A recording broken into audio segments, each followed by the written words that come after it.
కుత్బుల్లాపూర్ నియోజకవర్గంలోని RMP డాక్టర్లపై medical council వేధింపుల నుండి రక్షించడానికి అంటూ మేడ్చల్ డీసీపీ కోటిరెడ్డికి వినతి పత్రం అందించడం జరిగింది. తాము వారికి సహకరించిన మమ్మల్ని పేషెంట్ల ముందు ఇష్టం వచ్చినట్లు దూషించడం జరిగిందన్నారు.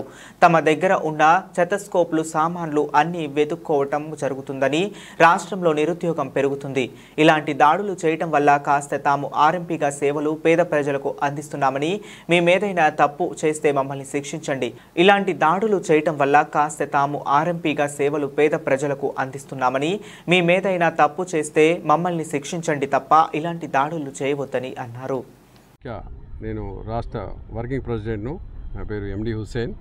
ఇదేదైతే రాష్ట్రంలో తెలంగాణ మెడికల్ కౌన్సిలింగ్ వాళ్ళు ఏదైతే దాడులు చేస్తున్నారో దానికి దాడులే కాకుండా మా మీద వల్గర్గా మాట్లాడుకుంటా మా డాక్టర్ల మీద మా వస్తువులను తీసుకెళ్తున్నారు కాబట్టి దాని మీద ఇలా డీసీపీ గారితో కలవడం జరిగింది. డీసీపీ గారికి కూడా వాళ్ళ మీద మేము కంప్లైంట్ ఇవ్వడం జరిగింది. సార్ కూడా మాకు నేను చూస్తాను, ఎక్కడ వరకు డీవియేషన్ ఎక్కడ ఉందో మీరు చూసి నేను వాళ్ళతో కూడా మాట్లాడతానని చెప్పడం జరిగింది. కలెక్టర్ గారి దగ్గర కూడా తీసుకెళ్తానని చెప్పడం జరిగింది. కాబట్టి మా సార్ కూడా ధన్యవాదాలు.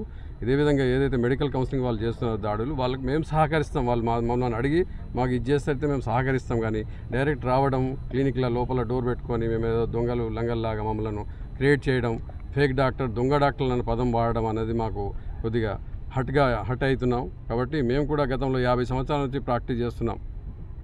బీద ప్రజల వరకు మేము సేవ చేసే వాళ్ళం. కాబట్టి మమ్మలను మీరు ఇంతవరకు దొంగ డాక్టర్లు అన్నప్పుడు ఇంతవరకు సమాజమో మీరు మీ ఆత్మకే మీరు అడగవలసిన అవసరం ఉందని మెడికల్ కౌన్సిలింగ్ వాళ్ళకి ఈ సందర్భంగా తెలియజేస్తున్నాను.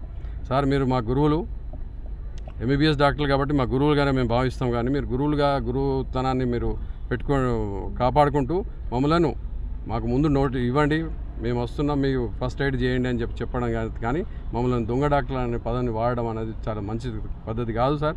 దీన్ని మా ఇంకొకటి ఇక్కడ ముఖ్య విషయం, మా యొక్క బీపీ ఆపరేటర్లు స్టెత్లను కూడా ఎత్తుకపోతున్నారు సార్. అది ఎంతవరకు సమంజసం సార్? అది తప్పు. అలాంటి చేయకండి. అలాంటి చేసి మమ్మల్ని భయభ్రాంతులు చేయాలంటే జరగదు. ఎందుకంటే ఇప్పుడే రాష్ట్రంలో ఎంతో నిరుద్యోగ సమస్య ఎంతో ఉంది. ఆ నిరుద్యోగ సమస్యను దూరం చేస్తాం. ఇప్పుడు మేము 50-60 వేల మంది ఉన్నాం రాష్ట్రంలో. అందరం నిరుద్యోగులం అయితే ఎంత ఇబ్బంది ఉంటుందో చెప్పండి. కాబట్టి ఒక పద్ధతి ప్రకారం మీరు చెప్పండి, ఒక పద్ధతి చేయండి. రావడం, హంగామా చేయడం, మేము దొంగ డాక్టర్లు అనడం అనేది తప్ప. ఈ దొంగ డాక్టర్లు అనే, నకిలీ డాక్టర్లు అనడం పదాన్ని మీరు తీసేయవలసిందిగా మీ డిక్షనరీ నుంచి ఈ సందర్భంగా తెలియజేస్తున్నాను.